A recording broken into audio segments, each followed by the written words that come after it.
Hey everybody, this is TJ Cates with Nashville Entertainment Weekly. We're at the 515 studios. Jill Santabanez. Heidi Newfield with Trick Pony. Mike Kraske from Impact Management. This is pretty amazing. Thank you guys that y'all for being here. Thank you. On a So Friday exciting. afternoon. I can't believe it. I know. Yes. But right before I'm getting on the bus to head to You guys a are about show, to leave to a show, so thank you for being here. Where are you playing Last at? minute. Mont Eagle, Tennessee. Close. Nice, Bikers nice. rally. Yeah. Oh my yeah. gosh, that's Trick gonna be so Pony great. will play. We are not. We don't discriminate. We will play. Bob Kincaid calls and says, "Here you go. There's a show. It's a biker rally." We love the biker rallies bet. because Oh, yeah. they are so fun. And It's our enthusiastic. music kind Amazing. of works with all of that. So Now, your music's always been great, and you're still singing the same type music that you were around 2000, and you're still singing it. And you said that you're collecting this huge new base of fans that are out there. They're loving your music. Well, I think any artist wants to kind of, you don't want to cut the same record every single time. You want to grow, you want to evolve, and we're certainly doing that this round. Keith and I put an EP out called Pony Up in February. And Great songs on that. thank you Yes. so much. The takeoff on, I guess, Cowboy Up is where you get the name from. Pony Up is kind of like Cowboy Ups, kind of like rodeo. Step I Up, did a Step little rodeo. Up. Oh. I rodeoed, so that was kind of, we said that a lot. So good, that's awesome. Pony Up. Well, nice job. So there's some cool stuff on there, and we're really excited about that. And it lets people hear us currently, and Right. that's so important. But we're kind of most excited about where we're going musically now because we're starting a new project, and we have those loyal Trick Pony fans that no matter what, we're a duo and now and we've got this great band behind us and the energy's still there. We still have the fire, we still have the sound. You guys have the best music videos. Thank we can't you. wait for more. Thank We're you. like we so can't, excited. we can't wait for more too. Yeah. We're actually doing that very thing. We're going to be filming Tuesday night Nice. at City Winery. We'll be filming, and some of that you just never know where that footage may Right. land. So, but the new music is. I'm just going to say it's sort of unsafe. It's not. It's not gonna follow any rules, and I think we've always been at our best when we've been able to be creatively free, and that's Mike. You probably Now, Mike's being going to come in involved and with talk. a label. You guys are going to be for blown so away when he long. starts Mike's talking. going to use some big words. Yeah. And we hope we're not gonna get it. But this Everybody get guy's ready. resume is pretty epic. Man, thanks so much for coming in and taking yeah. your time to be on our show today. Let's talk about what made you attached to this incredible band and what are your plans for them? Well, first, and our relationship is very new, and I couldn't be more excited about it. But as I told Heidi in our first meeting, I could listen to her sing the phone book and be thrilled and hang on every syllable.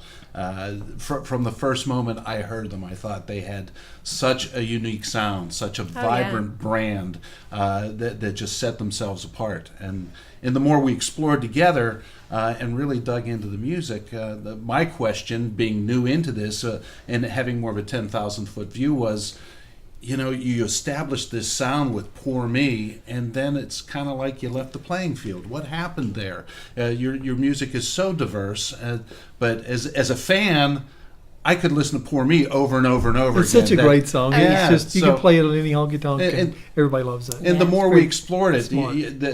there were other elements always in play, and anyone that lives in our business will tell you that one of the chronic illnesses of our business is people like me getting in the way of artistic and creativity, and so By that he means the suits. the suits, the executives.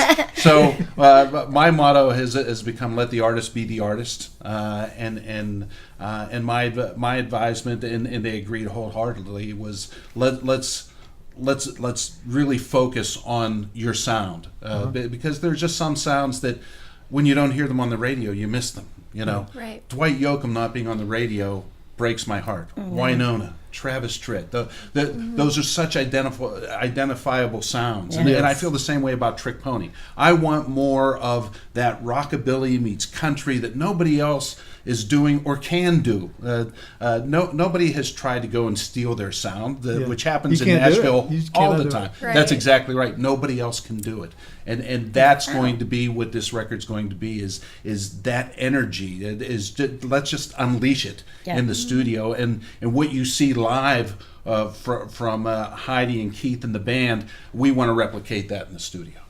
Very exciting. Very exciting. What he said. How does it make you feel to have somebody that's working for you every day, but they believe in you 100%? That's got to feel great. It does beyond words.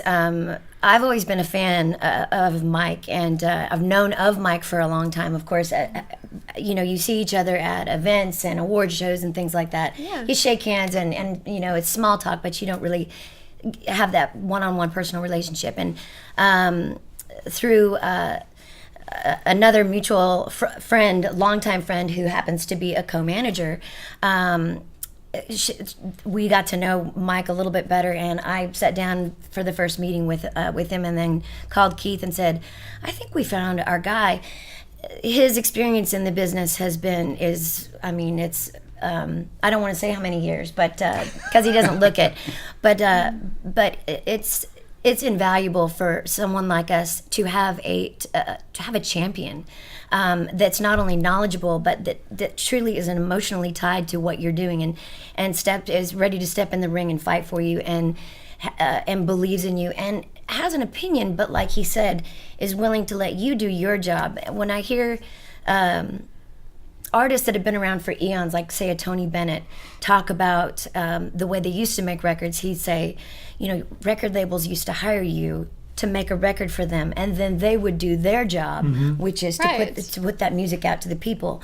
And then somewhere along the way, that began to change, and so when commerce and creativity sort of begin to mash in, it can get a little ugly. Sometimes they don't mix, and so I think, and the creativity suffers for that sometimes. And so in our case, we're just really excited because right now music is there. I think the platform for being you can paint with a huge brush. The rockabilly sound that he's speaking of, that thunka thunka upright, the harmonica, which you play. Yeah, that's incredible. and just really putting a lot of that raw, gritty sound in there. But being able to we really want to find songs and write songs, and we're capable of doing so, that are not throwaway songs, that are not what cookie cutter or cheap songs. We we live in a day and age right now where we've talked about this, where you'll hear a number one song, and then a month from now, people don't really even remember that song, and I that makes me so sad, because as a songwriter myself, and in living in a songwriter community, so full of talent, and so many people that I respect deeply, we're better than that, and so we want to step up. We've been guilty ourselves of cutting cheap songs, and I don't want to do that on this next record, and neither does Keith. And so we're going to really make a point to set the bar high. The song's there. And I think if you're having a blast, if you're having fun, and you surround yourself with phenomenal players, and you pick the right creative team, and like I said, champions that are out in the ring with you, but everybody's got a role to play. I think that's what it's all about. And so I think this next record is our goal is to create a whole new fan base, to add to this loyal, wonderful Trick Pony fan base that have been with us from the very beginning, and be able to maybe open up a new audience, but also a new forum, as far as we want to play Bonnaroo, we want to play Coachella again. I played it as a solo artist, but I want to play it with Trick Pony, and and just let people know about. We're sort of, hear this new music and sort of be able to, I think it's going to be something that all generations are going to be able to relate to. One quick question, then we can wrap it up, I guess. But something I never ask my artists, and I always mean to, is when was the first time, do you remember the first time that you were singing to an audience and somebody was singing your song back? That's something that would be big to me. That's pretty exciting. It is. Do you remember that moment? Yeah, I do, actually. Well, actually, we have a very strange, as a songwriter and an artist, no artist out there who sees this will agree with this. Nobody writes a song for their very first song that they write together becomes 4 years down the road their first single and ends up being kind of their career song at this point. And Poor Me was the very first song that Keith and Ira Dean and I wrote together. And then we played it in honky tonks and clubs all around America for about 4 years, and then we got signed to Warner Brothers. And Jim Ed Norman and the whole crew looked at us and said, well, there you go. And we were so tickled that and you know, it was road tested, and we saw people pack the dance floors and make dances up to it, and along with about 4 or 5 other things that we'd written already at that point. So the album was kind of half written, and so Poor Me was the first song that we really saw people literally, you know, in a 3,500 seater dance hall, pack the dance floor and make up a line dance to. That's so fun. That's and sing every word. And I'm just, I love me some line dancing. You kind There's not enough line dancing in the world right now. That's all this country needs is more line dancing. I'm more of a swing dancer myself, You need to being teach a me, 'cause I cowgirl. don't But know. Okay, Jill's Yeah. built Yeah. for swing dancing. I like swing dancing. yes, Cali girls. You I'm know. not built for speed. I'm stamina. The 515 studio is a spacious, fully functional, state-of-the-art recording studio located in the township of Berry Hill in Nashville, Tennessee. We've been serving songwriters and recording artists worldwide since 2002. Our creative goal is to continue to provide the highest quality and most competitive music products and services for our clients. Our business ideal is to always treat others with the love, respect, and dignity we feel all persons deserve. We faithfully continue our daily resolve of providing our clientele great music at fair prices with honesty and integrity. All right, this has been TJ Cates with Nashville Entertainment Weekly. Jill Santavanez.